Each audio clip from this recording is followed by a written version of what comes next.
Hi guys. Okay, so last time we left off where Skyla was supposed to go to Naomi and Owen's parent-teacher conference, but she didn't show up. So Graham had to come pick up the kids. They seemed pretty disappointed. So let's see what happens next. This is chapter 8, and it's called A Burden of Mules. Lemon Tree is already decorating for Christmas, and Thanksgiving is still a week away. They start earlier every year, said Graham when we got into the car. She was talking in that I'm just making conversation voice. I stared straight ahead with my arms crossed and didn't say a word. Neither did Owen. When Graham turned right instead of left at the corner, I knew we were headed for spray and play. Graham's destination after any difficulty or cause for celebration.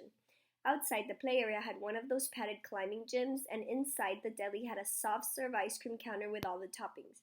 Our favorite thing to do was to fix Sundays and sit in front of the giant picture window, which looked directly into the car wash, the part where the cars rolled through on the track. It was fine to go there after Owen had a particularly bad day at physical therapy, or to celebrate if I got a good grade on a test. But did Graham really think that ice cream would make up for Skyla leaving us again? I pressed my nose to the car window. A vacant lot had been fenced with chain link and a big sign read, "Trees coming soon." A few store windows had already been frosted like cakes with spray-on snow. Colored Christmas lights sparkled on the eaves of some of the buildings. In front of a church, a man struggled to lift a life-size plastic Mary with child onto a plastic donkey for a giant nativity scene. The donkey looked much too small for its load. I saw a family walking down the street. The mom pushed a stroller with a young girl snuggled inside, happily holding a stuffed doll. The father wore a baby backpack with a little boy perched on his shoulders. The mother laughed, and the father leaned over and kissed her. If Scala hadn't been having problems with alcohol, and if our father had come back to Lemon Tree, would that have been us? Graham parked the Toyota at Spray and Play. My arms still crossed and head hunched over. I followed her and Owen inside. The clerk stood in front of the soft-serve machine with pieces of the insides unassembled on the counter in front of her. "Sorry," she said, shrugging her shoulders when she saw us. "I'm cleaning the dispensers." We walked over toward the car wash area. A big sign had been taped to the viewing window, "Closed for repairs." So it seems like everything's turning out wrong. Two men in overalls worked on the other side of the window, tinkering with the spray nozzles. We sat down at a table near the picture window anyway. Graham sent Owen to buy 3 ready-made ice cream sandwiches. "I guess it's just not our lucky day," she said. I ignored her. It seemed Owen's found penny had been wrong. When Owen came back with the ice cream, I let mine sit on the table and melt. Owen and Graham ate theirs in silence, and then the 3 of us peered through the car wash window into the quiet of the stock-still machinery. It's not going to start up no matter how hard we stare. A watch pot doesn't boil, although, Naomi, I've been sitting here watching you, and you look like you're going to burst. Our entire life, Graham had been tight-lipped about anything to do with our parents. If Owen asked, "What was our mother like?" Graham always answered, "That's best left unsaid. Let's focus on the future." If I asked about our father, Graham said, "Naomi, let's not dredge up the river bottom." Didn't she know that Owen and I had a million questions? Finally, I turned to face her. We waited and waited. Owen wore a suit and a tie. Blanca and her mother waited too. What's rehab in a halfway house? Is Skyla sick? And what about our father? I thought he didn't want us, but he did. Deliberately and at a snail's pace, Graham wiped her hands with a napkin. She always went into slow motion when she was putting her thoughts in order. A rehab hospital is a place people go to recover from alcoholism, from letting alcohol mess up their lives. I'm sorry to say that Skyla has been in several. When she gets out of a rehab hospital, she has to go into a halfway house for a while. It's a house where people learn how to live in the real world again, but with counselors watching over them. And sometimes after a lot of years, drinking makes a person's brain work cattywampus, and doctors have to give them medicine to straighten it out, so they can handle their everyday problems. "Why didn't you tell us?" I asked. "I didn't know until she showed up here last week. She asked me not to mention it to you," said Graham. "I was giving Skyla the benefit of making a clean start with her life, and with you kids." She admitted she'd made a lot of bad decisions and pointed out that the one good decision she made was to leave you children with me, and well, I guess I hung my hat on that prospect that she had pulled herself together. "What about our father?" I said. "Mrs. Maramato told Mrs. Dominguez that our father wanted us, but Skyla wouldn't let us see him." Graham took a deep breath. "So much happened back then. I've carried it too long. The night of the storm after Santiago saved you from the flooded motel, he went to move his boat to the harbor but got caught in the hurricane. His motor broke and the boat was blown south into a cove, where he was stranded for over a week.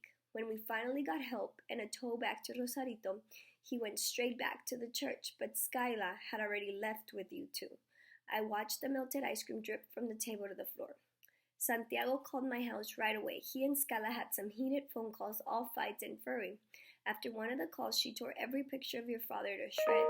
She told him in no uncertain terms that if he tried to contact you, she'd take him to court. It was all bluster, but Santiago didn't know that. I'm sure the poor man was fed up with her shenanigans. After that, I didn't hear from him for several years. Then one day, he started sending money orders in care of me for you both. He sends a sizable amount a couple of times a year. A surge of frustration welled up inside me. Why did grown-ups always think that kids couldn't understand the truth? With Skyla showing up and all this new information about my father, I might as well have been lugging around a giant suitcase filled with rocks for the weariness that settled on my shoulders. We could have written him a letter to tell him we were with you, I said. I tried that, Naomi. I wrote 6 letters, but they all came back to me, and none of his money order envelopes ever had a return address. You could have at least told us. I buried my head in Graham's lap and started to cry. Graham patted my back. He was a fisherman, and sometimes spent weeks out on his boat. That was no life for you kids. By the time I got Owen set up with his doctors and you with the counselor, I was so attached that I didn't want to take the tiniest chance of losing either one of you. After my letters came back, I didn't try anymore. That was selfish on my part. You can blame me for that. Just then, a big noise echoed from inside the car wash. Interrupting my cry, I sat up. The machinery turned on the other side of the viewing window, and a car headed through on the track. Tiny jets sprayed foamy soaps and waxes in rainbow colors on the car. Then the giant machinery went to work scrubbing and lathering. Finally, finger-like water nozzles waved back and forth, rinsing off the suds. Owen tapped me on the shoulder. You can stop now, Naomi. They got the car wash working. He and Graham laughed, but I couldn't summon a smile. We watched a few cars go through the wash. Any more nettles in your cap? Asked Graham, taking my hand. I looked up at her. What's a vicious circle? Skyla never came home the night of the conference. 3 nights later, Graham, Owen, and I had cleaned the kitchen from Sunday pot roast and arranged ourselves comfy on the sofa to watch television. That's when Skyla's car pulled up and her horn beeped. Graham tensed, and Owen and I sat still as statues. A few minutes later, the door popped open. Come outside, everyone, Skyla said, all cheerful. I have a surprise and news. Which do you want first? Was she really going to act like nothing happened? Graham demanded. Have you lost your mind? Why didn't you go to the conference and pick these children up from school on Thursday? Skyla didn't blink. She just stared at Graham and said, Something came up. Sorry. Don't you want to hear my news? These children were counting on you to show up, continued Graham. Their teachers had appointments with you. Naomi and Owen waited on the steps of the school until dark. Where were you? Skyla tilted her head and looked confused. Clive and I went to Palm Springs for a long weekend, that's all. Now, my news is that I invited Clive to come for Thanksgiving, and he said yes, he is dying to meet you all. Isn't that great? Skyla looked from me to Owen to Graham. So she's acting like nothing even happened. I was sure we looked like a jury sitting all in a row on the sofa. What? Are y'all going to ruin everything by holding it against me that I skipped 2 little conferences? I can't believe it. Obviously, everyone got home just fine and no harm was done. That is just like you, Graham. You were always this way, raining on all of my joy, and it looks like you've taught these children your same pitiful attitude. Well, I'm not going to let you spoil my spirit. Now, out in my car is a big present, and I have been counting the minutes to get it here, but I can just as easily return it, if that's what you want. She turned and walked out, slamming the door. Graham closed her eyes and shook her head, talking to the ceiling. How does she always turn things around in her favor? Can we go look? Asked Owen. Please. Graham finally nodded, and Owen and I bolted outside. Scala opened the trunk of the car and struggled to pull something out. A few seconds later, she wheeled a brand new bicycle into the halo of porch light. I sucked in my breath. The tags and a helmet dangled from the handlebars, and the blue metallic paint shimmered. It had all the expensive extras, a light, fancy reflectors, and a leather pack behind the seat. A bike, said Owen, clapping the sides of his cheeks and jumping up and down. Isn't it beautiful? Said Skyla. Oh, and it's a present for you from Clive. He wants to meet all of you, and this is his way of introducing himself. Well? Graham was flat out staring at Skyla in disbelief, with her mouth so wide open that she was going to catch flies if she didn't shut it soon. Skyla beamed. Thank you, thank you, thank you, Owen said it so loud I was sure everyone at Avocado Acres heard him. He was already balanced on the seat, with Graham holding the handlebars. He couldn't ride it yet because it needed to be adjusted for his height, and he needed a little block of wood on one of the pedals so his legs would be even. Graham wheeled him away, down toward the blacktop as he called, Thank you! I was so happy for Owen that I wanted to hug Skyla, but she leaned against the car looking after him and she wasn't smiling. Her arms were crossed tight, not inviting affection. Thank you for buying Owen the bike, I said, my voice a whisper. Skyla glared at me. Naomi, why can't you speak up? When Clive comes over for Thanksgiving, I expect you to tell him loud and clear, thank you very much for all his thoughtfulness. She continued with a short, clipped voice. He paid for that bike and everything else. He wants to be friends with you, especially. And I'm counting on you doing the same in return for all he's done. You owe him that, so don't disappoint me. Do you understand me, young lady? I quickly nodded and backed away from Skyla, then turned and ran after Graham and Owen. Was I in trouble? Why did Clive want to be my friend? Why did I have to tell him thank you loud and clear? I didn't want to owe him anything. I caught up to Owen and Graham and took over pushing the bike. As I wheeled Owen around the trailer park loop, a troublesome feeling tiptoed after me like a lurking shadow. Okay, this is chapter 9, called A Shiver of Sharks.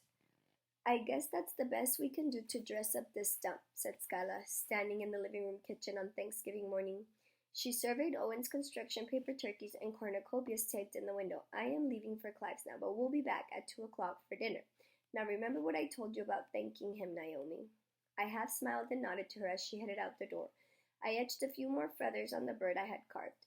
Graham had a gnarled manzanita branch she decorated for the different holidays, and she thought that if I trimmed it with some of my carvings, it would show them off and make a fitting and conversational Thanksgiving centerpiece. I chose the best of my herd of animals, nestling some of the figures among the twisted curlicues and hanging others from through it on the mangled twigs. Naomi, what has gotten into you? Said Graham. I am worried you're going to faint from that irregular breathing. You're not fretting on that figure, are you? I wasn't worried about the new carving, but the prospect of meeting Clive had me trying to fill my lungs with confidence. Between breaths, I held up the soap and admired it. It was the first time I'd ever carved a bird with the wings in the flying position, and even I could see it was the prettiest and most delicate thing I'd ever done. I set it on the uppermost twig of the manzanita, like an angel on a Christmas tree. That looks dandy, said Graham. The new carving reminds me of a bluebird of happiness, the way the wings are out and all. Now let's get out my yellow checked tablecloth. I hope it doesn't clash with Mrs. Maloney. Then I'll baste that turkey. I headed for the cupboard to get the tablecloth. Maybe if I looked hard enough, I could find all 8 cloth napkins that matched. I wanted us all to sit down and have dinner like those families in Graham's lady magazines.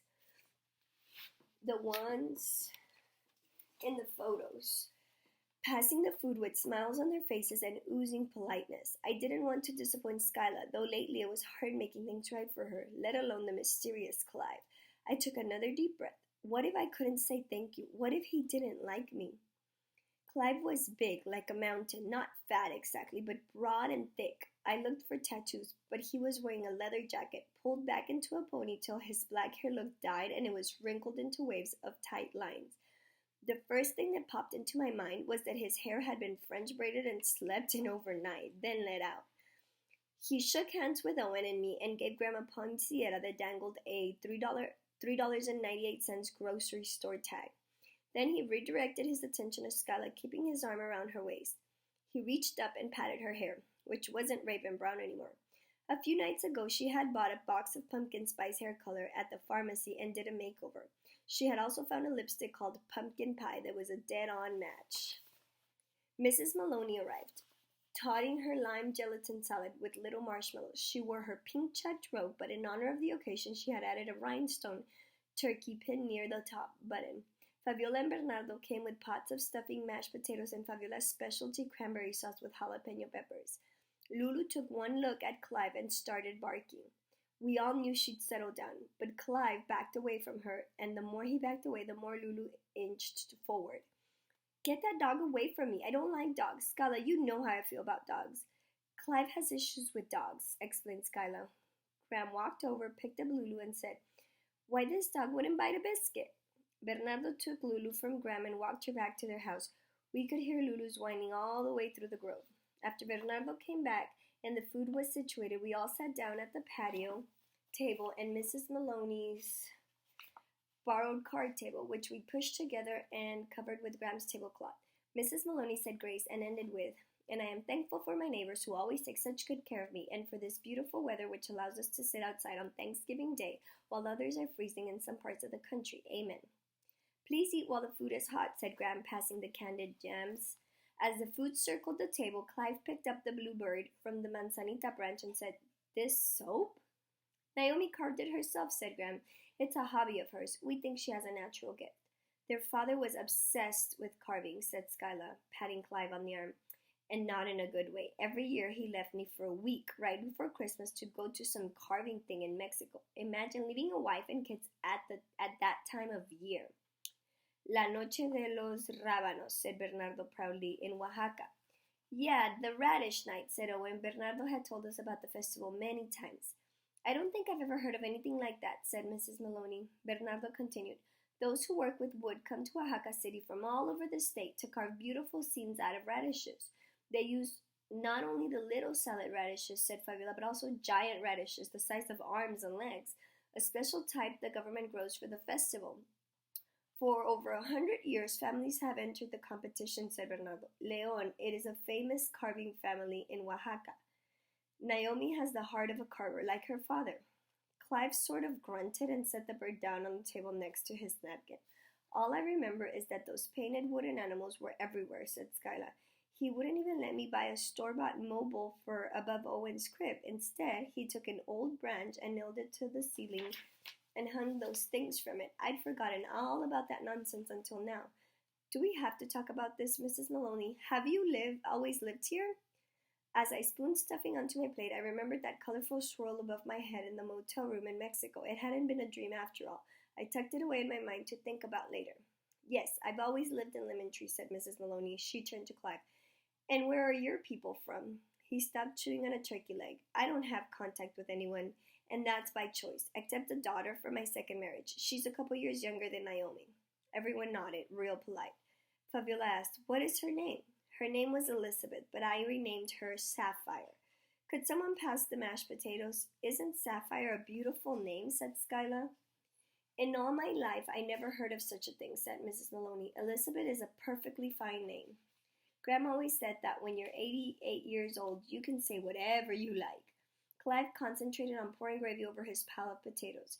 Her mother named her Elizabeth after her own mother, who I didn't like. I thought she should be called something I could enjoy, especially since she's coming to live with me when I move to Las Vegas after my training. Isn't that great? Said Skyla. What about Sapphire's mother? Asked Graham. She'll still get to see Sapphire on vacations and some weekends, said Clive. I proved that living with me was better for Sapphire. Besides, her mother wasn't responsible with the state money, always spending too much on the kid. State money? Said Graham. The state supplement for dependents, said Clive, rubbing his hands together like a fly on a sandwich. If you have custody of a minor and you don't make much money, the government helps you out with a little extra every month. Free legal aid told me everything I needed to know to qualify. Naomi, Clive, and I decided that you are the perfect friend for Sapphire, being a little older and all, said Skyla. You could watch out for her like a big sister. You're going to meet her real soon. Won't that be fun? Take a trip to Las Vegas? Skyla was looking around the table with bright eyes and a smile, like she just had the most sincerely tremendous idea. Suddenly, I couldn't swallow. Fabiola and Bernardo looked at Skyla with curiosity. Graham stared at her and narrowed her eyes, nodding her head ever so slightly. The only one eating was Clive. Mrs. Maloney sat down her fork. We couldn't do without Naomi here. Not for a minute. Anyway, said Owen, she's got school. They've got plenty of schools in Las Vegas, said Clive, so that's not a problem. He took off his leather jacket and tossed it on the patio couch. A tattoo of a shark teeth bared and dripping blood bulged on his forearm muscle.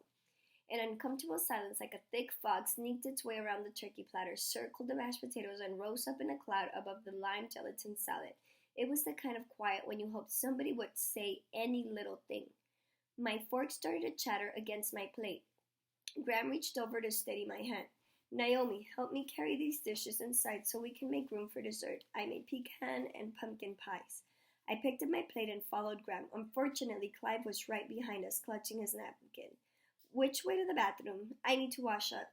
Graham pointed down the hall. When he was out of sight, she whispered, Don't you pay any mind to that nonsense out there. Now go get me a few more plates. Graham kept me busy with the dishes, but I couldn't stop thinking about Skyla wanting to take me to Las Vegas. I wasn't going anywhere without Owen and Graham. My idea was that Skyla would move somewhere close by us, maybe to a cute little apartment, and Owen and I could visit her, stopping in from school on our way home to Baby Beluga and Graham. When I came back in with the last of the plates, Clive was sitting in the living room kitchen, leaning back on the bench seat with his hands folded behind his head. Graham rinsed the plates and stacked them on top of each other with a loud clink. This trailer isn't half bad, he said. It's not much, but it's what I can afford, and it's the children's home, said Graham, her voice tight. But you must get money from the state, said Clive. That's got to be a bundle for 2 kids, right? And what's the story on the little old lady outside? Is she your dependent too? He was kind of half smirking at Graham. I stopped scraping the plates. Graham did not take to people prying into her personals. Graham slammed the plate down so hard it broke, the pieces clattering into the sink. She turned to face Clive and straightened up all as tall as she could muster. Unfortunately, she was not wearing her athletic shoes, and even sitting down, Clive seemed to tower over her. I think you're asking an awful lot of someone you just met, and I don't think it's any of your business. And Mrs. Maloney is a friend, plain and simple. Just then Skyla walked in. Have you all been making nice? She asked. Graham never took her eyes from Clive's face. Clive was just inquiring into my finances, seeing how we're such good friends and all. He wants to know how much money I get each month for Naomi and Owen, and I'd like to know why he's so interested in something I've never asked for. Graham shook her head. What you see is what we've got, and for your information, Naomi is not going to Las Vegas to be a babysitter or otherwise. I won't have it. Clive stared at the floor. He seemed mad. Skyla looked at him and raised her eyebrows and pursed her mouth. She grabbed his hand. Clive, this isn't the time or the place. Come on outside and sit down and have dessert. Graham stared after them. Naomi, would you run and fetch my sweater from my bed? There's a chill outside. As I passed the bathroom, I noticed something wadded up on the edge of the sink. It was Clive's napkin. Next to it, a brown-streaked lump of soap sat in a puddle of water. He had taken my bluebird of happiness from the Thanksgiving table and used it to wash the turkey grease from his hands. After the contentment of the piles had set in, Owen and Bernardo laid out the checkerboard. Who wants to play? Asked Owen. I glanced at Bernardo and smiled. Owen could beat most adults. I'll play, said Skyla. They played 3 games in a row, and Skyla won each time. After every game, she whooped and hollered and yelled, I won! Owen just sat there, grinning a happy face. Want to play again? I had never once seen Owen lose to anyone. I looked at Bernardo, and he shrugged his shoulders. Graham said, Skyla, why would any grown-up take that much delight in winning over a small child? He needs to learn how to compete. He needs to learn how to use his brain. Set him up again, Owen, and let's see you try harder. He couldn't get any smarter, said Graham. Oh, I know, said Skyla, patting Owen on the head like he was a dog. I could tell that Skyla didn't believe Graham. He gets straight A's, I said. Naomi, that's real sweet of you to stick up for your brother. I'm the same way with people, always trying to make them feel better. That's why you and me are 2 peas in a pod. Did it ever occur to you, Skyla, said Graham, that he could beat you up any time, and maybe he's just trying to please you? Skyla smiled. I won fair and square, right, Owen? Owen looked at all of us who knew better. Sort of, he said. The sweetness left Skyla's face and her eyes narrowed. You mean you've been letting me win? Owen's gigantic smile slipped into a guilty, sad-eyed face. I don't like people making fun of me, Owen, so play like you mean it. Skyla quickly set up the board, and it took Owen a matter of minutes to win. She sat back and glared at Owen. Just think how smart people would think you were if you didn't have that tape plastered all over your chest, and if you wore a lift in your shoes so you'd walk even like everybody else. Wouldn't that give a better impression? Owen said, I had a lift in my shoe once, but the doctors have to make me a taller one because I'm growing. It's coming next month, and then I'll be even, right, Graham? His voice trolled off. Before Graham could answer, Clive said, Hey, let me play, buddy. I love checkers. He signaled for Skyla to go sit on the couch. For a minute, I was grateful to him for getting Owen away from Skyla. Owen set up the board and beat Clive 3 games running. Clive looked up at Skyla. The kid's an ace. I'd put a ton of money on him and have him play some dudes I know. We could make a fortune." "You'd bet on Owen," said Graham. "Just for fun," said Clive, shrugging his shoulders. "I get it," said Skyla. "To look at him, you wouldn't think he had a brain in his body or could beat anybody at anything, especially with him being crippled." "Skyla!" said Graham, but another stood up and walked over to Owen. He quietly put the checkers and board back in the box and took